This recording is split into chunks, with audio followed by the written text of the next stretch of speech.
When a form of music that our children like becomes linked with ghoulish images and violent theatrics and even suicide, it demands our attention.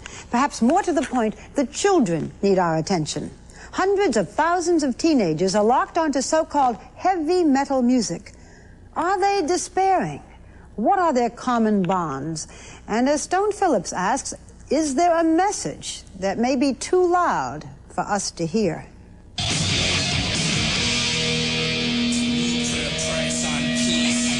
What is this garbage you're watching? I want to watch the news. Good evening. It was rock and roll turned ugly. A rock riot in New Jersey tops the local news. There were nearly 36 arrests and a state trooper was injured. A post-concert fight captures the headlines. A parking lot disturbance at one arena leads police to mobilize an army at the group's next stop. At issue, the impact of this loud, raucous music, heavy metal music, played here by the supergroup Iron Maiden. Screeching guitars, flamboyant bands, lyrics obsessed with sex, Satanism, and even suicide. This is not mainstream rock and roll. It's the music of today's teen rebellion. What's it about? Togetherness, man. We gotta stick together and fight, man. Family. We gotta fight for our right, man. To listen to our music, to party, man. As metal mania grows, so does the heavy metal debate. I think it's time, as Frank Zappa was saying, if your kid comes home with an album with a guy with a chainsaw between his legs, you better find out what that music is talking about. Critics say there's something seriously wrong with metal music, outrageous by design, that it may have contributed to a number of teenage suicides, like the ones in Bergenfield, New Jersey, March 11th. 4 young people died in a suicide pact. A heavy metal cassette box was found at the scene. Later that same week, reporters were at the scene of another suicide case in Illinois. In this case, music may also be involved. Her family says Nancy Grannon was obsessed by lyrics from the rock band Metallica, lyrics she wrote down. I have lost the will to live, simply nothing more to give. I will just say goodbye. This videotape by a Christian group criticizes a song by Ozzy Osbourne linked to a 1984 teen suicide in California. Consider now for yourself the words to Suicide Solution.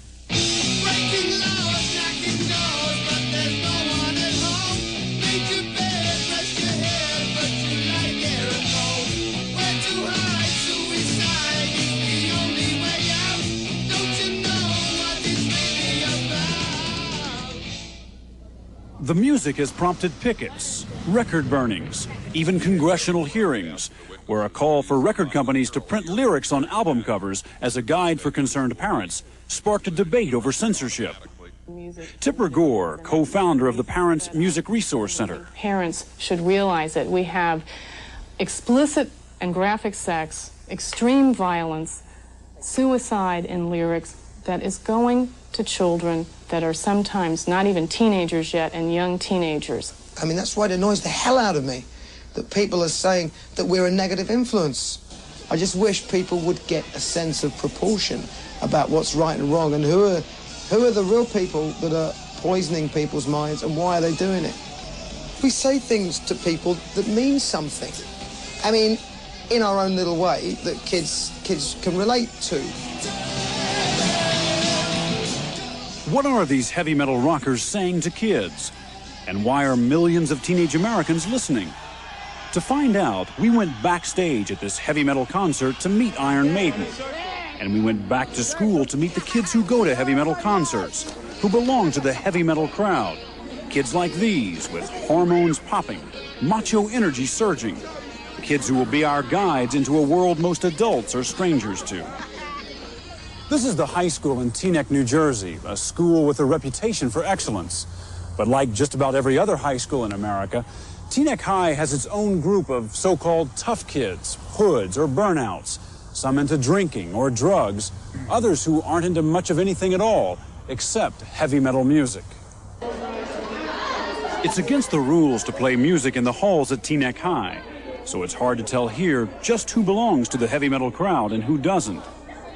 But after school, Teaneck's heavy metal contingent is hard to miss. Meet Alan, Mike, Nassim, and Melissa, 4 devoted heavy metal fans. This is it. This is the hot stuff. Alan, turn it off for a second so we can talk. Who is this? Who? SOD. SOD? Stormtroopers of Death. Stormtroopers of Death. Now, what does that mean? Stormtroopers of Death. It's just amazing. It calms me down. Cause like, you know, if anything's on my mind, I just go and sit in my room and play some music and just sit down and think. And you can sort of drown out the world that way. You know, it calms me down. For the most part, these kids are not star athletes or straight-A students. Most don't belong to any high school clubs or hang out with the popular crowd. Often they feel like outcasts, like they don't fit in, especially in the classroom. What do you want to do with your life? I want to rock!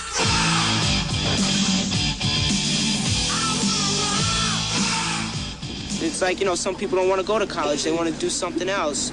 I mean, once you get out of high school, you figure that you've been in school long enough and you don't want to, you know, spend any more time.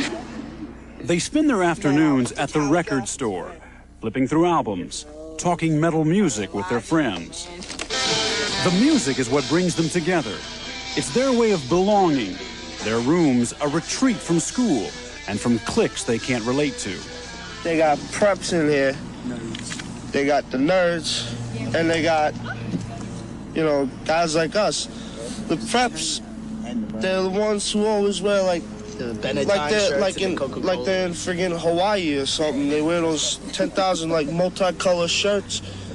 And, you know, like those idiots over there, and they go and play frisbee in the middle of the field. Shay Crabtree might be considered a prep.